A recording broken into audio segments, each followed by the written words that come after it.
কবিতার নাম আমার বাড়ি, লিখেছেন জসিমউদ্দিন। আমার বাড়ি যাইও ভ্রমর, বসতে দেব পীরে, জলপান যে করতে দেব শালি ধানের চিড়ে।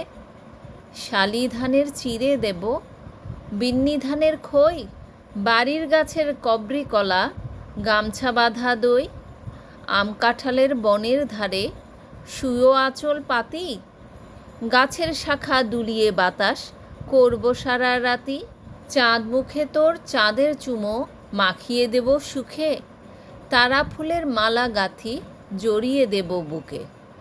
গায়ে দোহনের শব্দ শুনি জেগো সকাল বেলা, সারাটা দিন তোমায় লয়ে করব আমি খেলা। আমার বাড়ির ডালিম গাছে ডালিম ফুলের হাসি, কাজলা দেখির কাজল জলে হাঁসগুলি যায় ভাসি। আমার বাড়ি যাইও ভ্রমর, এই বরাবর পথ, মৌরি ফুলের গন্ধ শুকে থামিও তব রথ।